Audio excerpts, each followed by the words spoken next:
over here. Do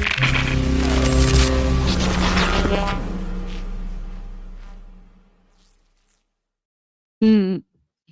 Which, you know, libertarians, usually we're doing it on the internet, yelling at everybody. Okay, I'm not going to pick that up. Check, 1, 2, 3. How do we feel about the volume? Opinion, yeah.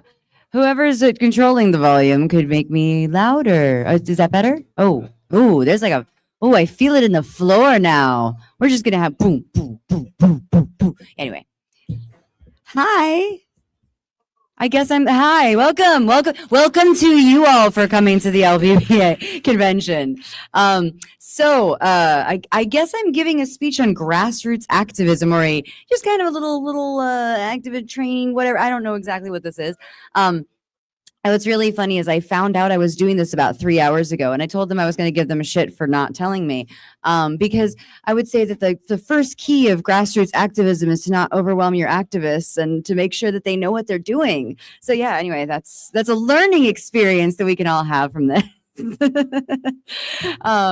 Anyway, so I asked them, what do you want? What do you want from me for this grassroots activism? And they said, how about you talk about your experiences in the party, the kind of work you've done, and then open it up to Q&A. And that Q&A can be, hey, what have I seen that works? I'm going to talk a little bit about that. What have I seen that doesn't work? And then also, like, for example, I worked on the 2016 McAfee campaign. So if you guys just want like crazy stories about that, I can do that too. So like, we're just going to wing it. All right. I'm really good at that, at least showing up and just winging it. So anyway, hi, I'm Avens O'Brien, and I may have met a bunch of you at the convention. Was it literally last year that I was at the convention? Yeah. Okay. So some of you have seen me before, and I was talking about drugs, and it was great. I do that a lot.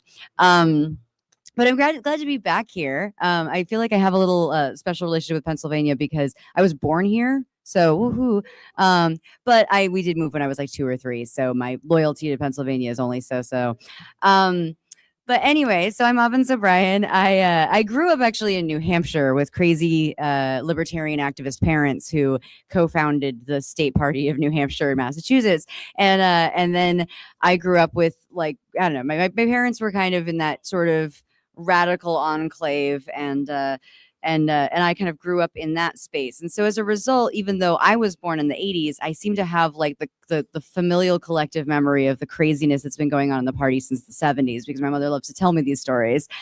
And then I myself got involved in the party like personally after 9/11. So just so you have that kind of background on me, it's like I grew up, running around. I'd be in the back of like a convention. My parents would be voting on business, and I would be, running around drawing on the walls as a child. And then 9/11 happened, and I went, Mom, what do we do to prevent the government from becoming an overwhelming force of evil, as it already is, but like more so with this war on terror? And Mom said, we support the libertarians. And I said, let's do that. So I dragged I was like, we have to go to the convention in New Hampshire. And so that was the LPNH convention of, I believe, 2002 is like when I made my mother bring me as a delegate. So that was fun. I was 14 years old, and I was like, I need to be part of this. I need to get involved. I need to fight back on the ways that the government is going to overstep its bounds in the war on terror. And that was actually what inspired me to get involved. And then from that, I jumped into like every type of activism. Of course, I hated taxes. I wanted drugs to be legal. I had all the like, you bring me the libertarian issue. And of course, like growing up in libertarian, like steeped in libertarian culture, I already was on that train of, yes, let's make this as voluntary a world as possible. And so my first kind of activism that I got to do was local campaigns. I worked on the Badnarik campaign in 2004, which is the presidential campaign in 2004. And I was collecting petitions in New Hampshire as a bright-eyed, bushy-tailed, what was I? I was 17 years old. And then And then the Free State Project announced that New Hampshire was going to be its destination, and so I got involved in FSP research, outreach, trying to get the FSP members to join the LP and get involved. And during that time, I also got very involved in the cannabis legalization effort in New Hampshire. So I did a lot of kind of pet causes and things like that. And then in 2006, at the age of 18, I became the vice chair of the Libertarian Party of New Hampshire. I'm not claiming any responsibility for anything LPNH is doing currently. So I was vice chair of there from 2006 to 2008.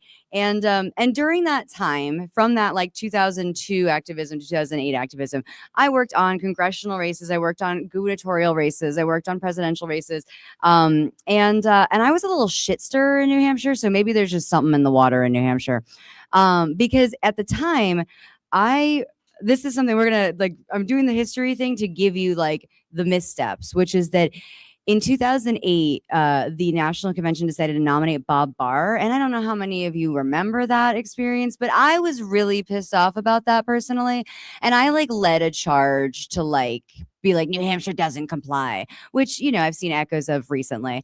But as a result in New Hampshire, so I was a vice chair. So at the time, I was doing a number of things, which is one, it's also volunteering on the Ron Paul campaign to try to get him the nomination.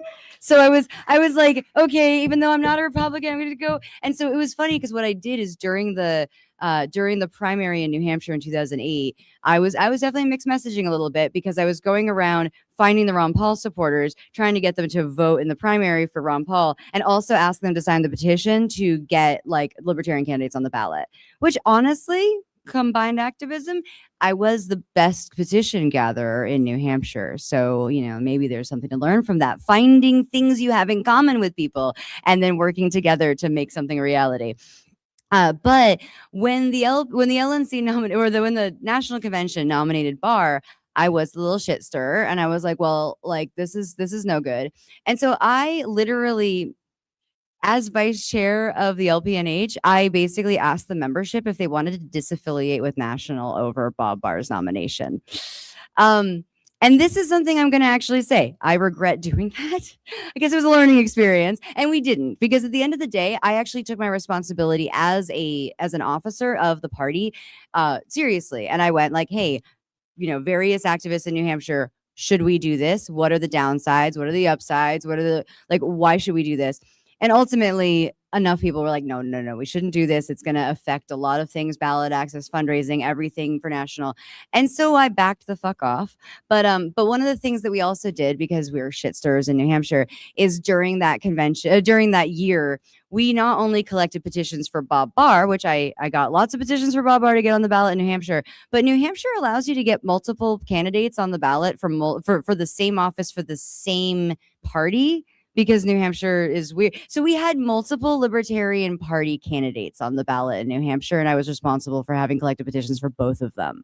So this is something I'd say maybe we should I would say that as a 18, 19-year-old activist, kind of figuring my way around things, in retrospect, I feel like I would love to have stayed on brand a little bit, and there I have some regrets there, and I feel like one of the biggest things that I feel like it's important for all of us to start asking ourselves as we do activism, as we go, hey, I don't like what National did. I don't like what, my party affiliates doing. I don't like what this person did, is I really think it's important to ask, when you decide to counter those things, you ask yourself, to what end? You ask yourself, why am I doing this? And how does it serve the interests of my party and the ultimate agenda of liberty in our lifetime, right? And so that is something I'm bringing this embarrassing story here to let you know that you're gonna make the decisions you're gonna make, and I'm not gonna tell you what decisions to make, but when you start to have those moments of when you're making choices on behalf of the party, you're making choices as an activist, I think it's so valuable to ask yourself, to what end? What's the point? How is this in alignment with my goals? And I think a lot of people could really benefit from doing that in their personal lives as well, but that's a separate story.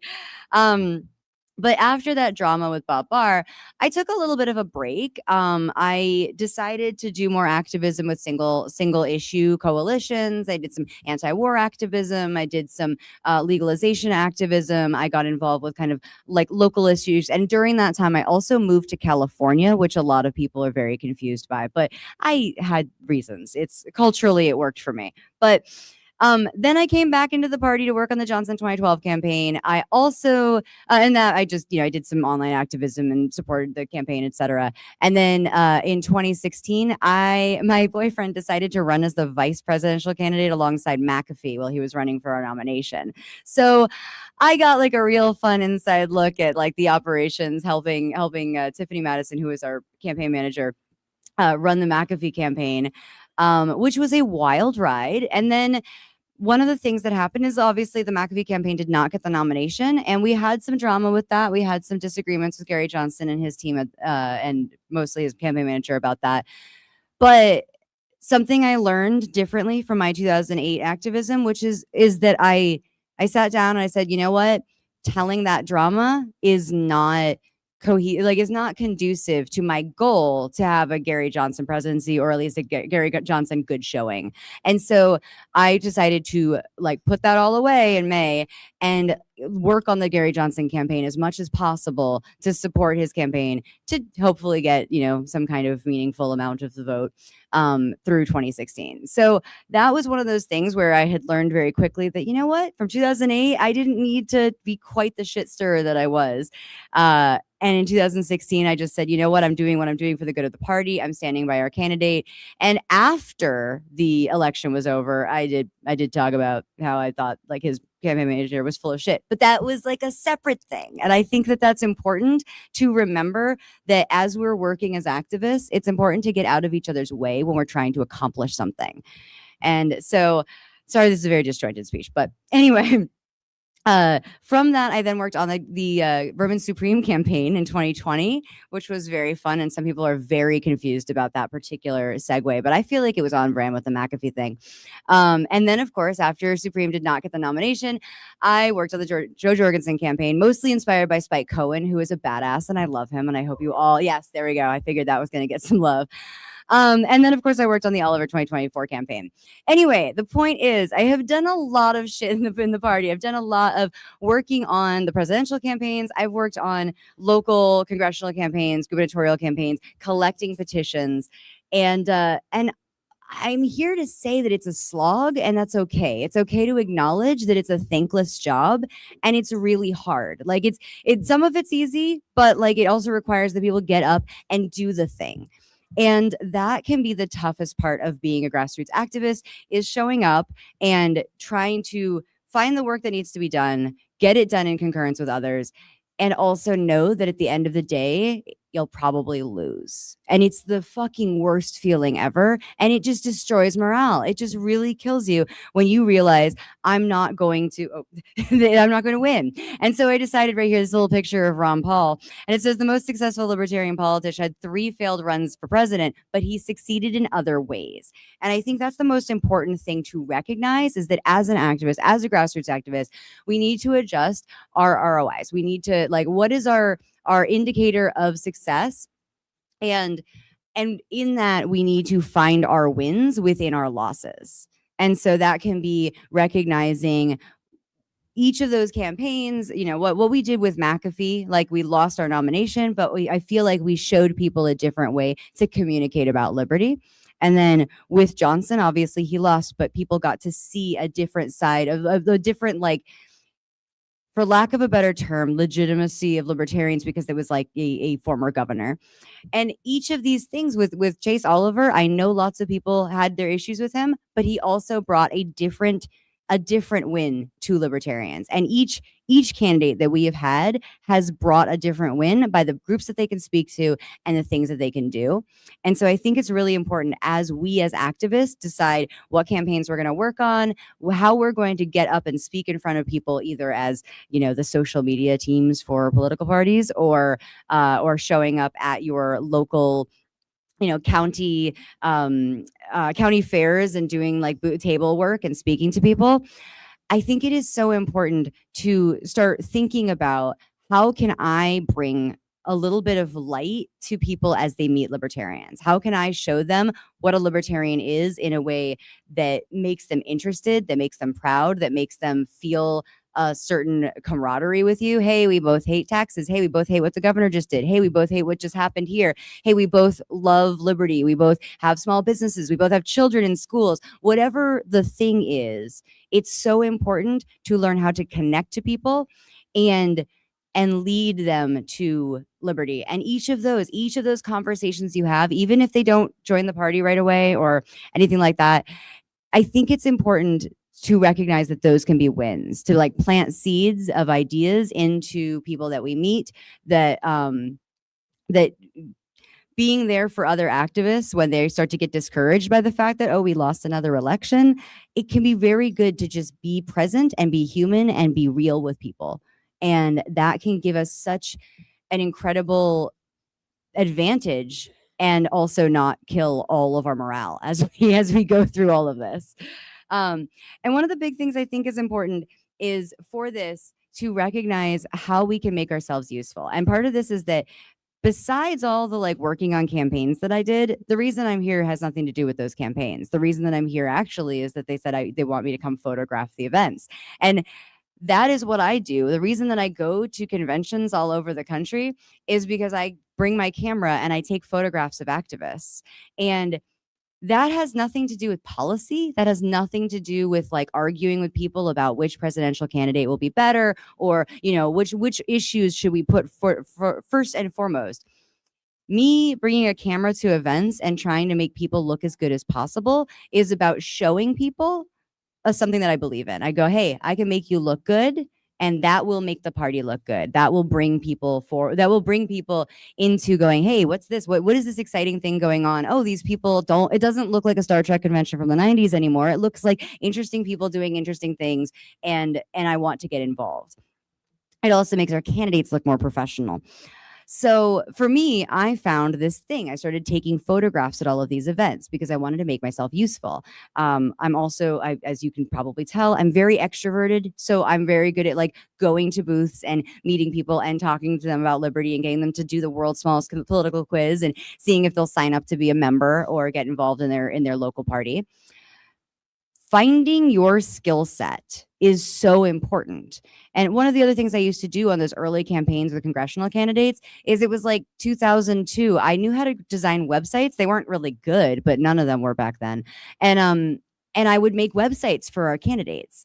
And so when you can look at the spectrum of things that need to be done for the party, and you can say, I'm good at this, I'm good at this, I'm good at graphic design, I'm good at, you know, giving speeches, I'm good at talking to people, I'm good at I'm good at just showing up and setting up the tables for the event. Like whatever your skill set is, I think the most important thing to do is to figure out how you can make yourself useful to the party, to the movement, to other people. And this honestly is frankly good advice about like anyone's, you know, economic transactions in the world, is make yourself useful, make yourself valuable, and you will find that gets returned.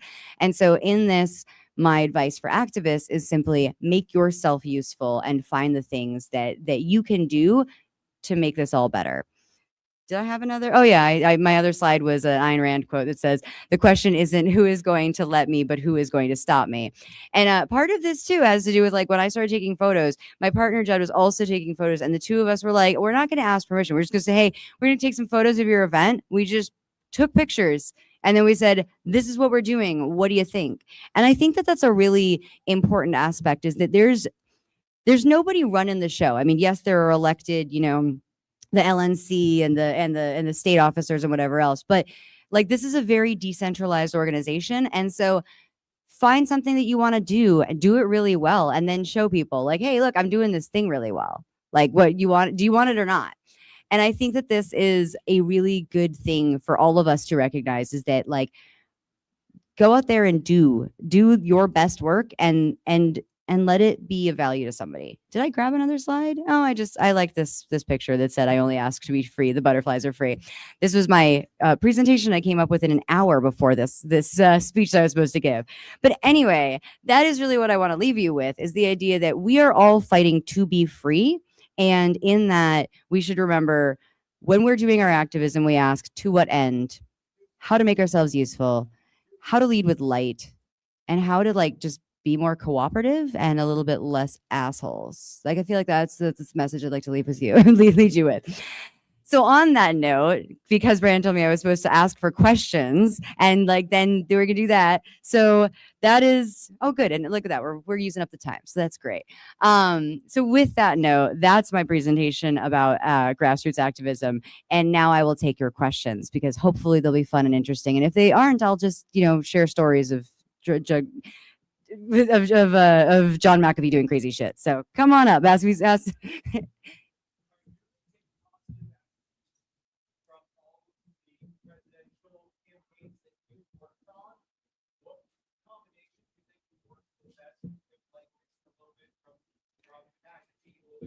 Right. I like this question. So for anyone who couldn't hear that he was asking, or for your recording in the future, he was asking what bits of each of these campaigns I would take together to try to make a successful campaign.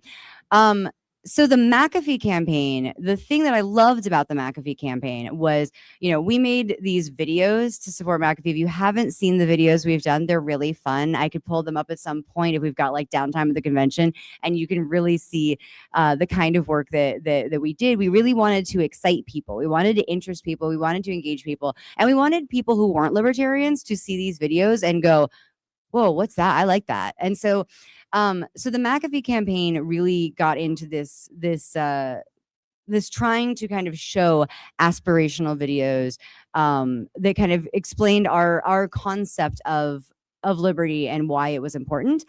And then the other thing that I love that McAfee did, and then I'm going to segue this into what Vermin Supreme did, is like, so Vermin Supreme also had Dan Smott doing videos for him, and that actually came out really well.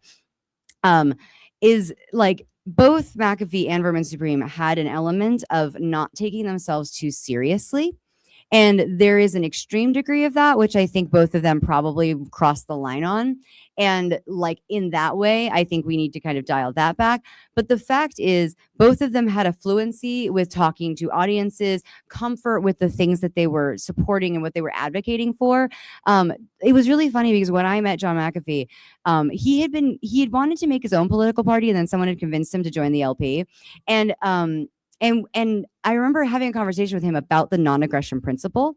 And when I did, he went like, oh, okay, non-aggression principle. And I watched it kind of like just become a filter in his brain, where then when he was doing a debate later with somebody, like Pendula asked him a question about some issue. And I watched it like live. Like he had not considered this in a libertarian light before. And he just like, his brain went, okay, apply non-aggression principle. What would be the answer? And then he spat out a very libertarian answer, even though we had never given him like, talking points on this.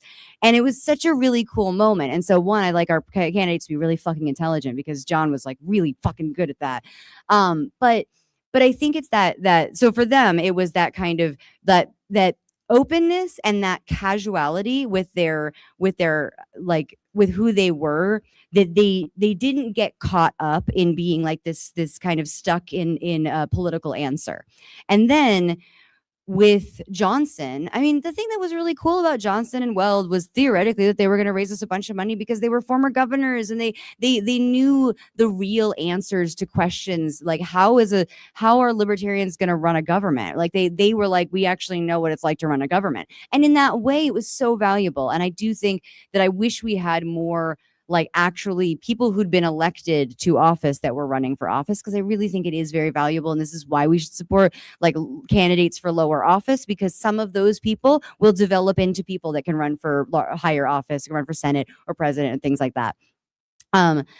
Jorgensen had a really like the campaign frustrated me sometimes because I felt like they were not taking enough risks. And that's actually the thing that I would say about Jorgensen and about Oliver, is I felt like there was a lot of times that they wouldn't take enough risks. And I did come from McAfee and Supreme, who were like taking too many risks. But I feel like that really what we got to do is find that space between like being risk takers, because we're going to lose. So why don't we do something fucking awesome with the attention that we get? And let's show that when it's time to be taken seriously, we have serious fucking answers. And one of the things that I had advised Supreme during, like, Vermin Supreme during the campaign is he had that whole thing about like everybody gets a pony, right? And I actually said, you know what you should do is like find out the average cost of a pony and then tell people how many ponies every American would get in lieu of the like war in Afghanistan. And I did the math and it was like every American would get 2.5 ponies. Nobody wants the half a pony, but like, but every American would get 2.5 ponies for what we pay in a year for the war in Afghanistan. And so I started like telling him like, no, be playful, do the pony thing, but bring a seriousness to that question to say, you know, the American government is stealing our money to murder people overseas. And what could we do with that money instead? Well, one, you should have it fucking back. It should never have left your pocket in the first place. But secondly, like, what ridiculousness can we compare this to? And I actually think that that's what I loved about Vermin, is that he would talk about these ridiculous things and he would show how ridiculous it is that the government promises everybody everything. And so when you translate it into, you know, 2.5 ponies for every American instead of a year of the war in Afghanistan, that is such a fun way to do it. And it also is something that probably would have gone viral on TikTok if it had hit at just the right time with the right, you know, the kids nowadays are into all sorts of weird things. 6, 7, I don't know. Anyway. Anyway, so that's what I would say is I think that each of these campaigns, I want to see candidates who are enthusiastic and exuberant about liberty. I want to see them be professional in their answers. I want them to know their shit, but I want them to be fluid with it. I want them to be able to not take it so seriously that we can't show the humanness of libertarians, because otherwise we just come off like Vulcans, and like it's like we're either Vulcans or we're John McAfee, and maybe we can do something in between. Like that's what I got to say about that. Who else has a question for me and or time? And if you have a question, you should come up to the mic, apparently, TJ says. I can repeat the question. It's fine. Or what time is it? It's 6:58. I mean, I could have just used the time. Or you can come up with another question. But if anyone has any questions, this is your time. I will answer any silly ones. John McAfee likes a screwdriver. He's really into that. That's his drink of choice. No, Epstein didn't kill himself. What else we got? And I just like to remind people that McAfee, there's a lot of, did McAfee kill himself? Did he not kill himself? I would just like to remind everyone that no matter what that answer is, taxes killed John McAfee. And that's something that we should remember every day, is that taxes kill tons of people, regulations kill tons of people, and all of that just, I mean, we're libertarians. Fuck all of that. So anyway, that's a good way to end a speech, right? I'll be here all week. I'll just take a moment to tell you that I will be here all weekend. Later, I'll be set up with, I'm going to be set up like to take photos. If you're running for office, this is the thing I do. I take pictures of people running for office. I take pictures of you. If you're thinking someday you might in the future run for office, you know, like, let's get you dressed up. Let's get you in front of a nice blank wall so that I can take nice photos of you. And I think you have to donate the part to the party for it. Brandon, TJ, Mike. So $25. You donate $25 to the party, which is a worthwhile investment. And I will just do a little photo shoot with you. You will get nice photos. You can use them for your campaigns. You can use them to run for internal office. You can use them for future possibilities. You can use them on your LinkedIn profile. You can use them on your Tinder profile, whatever you want. And I'm here to I don't know, I think I'm also doing something on Sunday about Ladies of Liberty. So that's cool. There's gonna be mimosas, so that, you know, that's what you want to be here for. Oh, sounds like we got some rules up in here. Okay. Anyway, so one mimosa per person. Do I get more than one mimosa? That's what I need. Anyway, but the point is, I'll be around. I'm going to be here to answer any questions. So if you wanted to, you know, privately ask me about the drug habits of John McAfee, you can do that too. But I'll be here. I also donated a thing for the auction, which is my company's products. I work in the psychedelic industry, so they're that kind of products. And yeah, if I'll be here all weekend, I'll be taking photos. Do not hesitate to ask me for a photo. please donate to the party, but I'm going to be taking photos anyway. And I look forward to meeting more of you or getting to know more of you better than I met last year. And thank you so much for having me. And, you know, I've winged it, but we did good, huh? Thank you guys.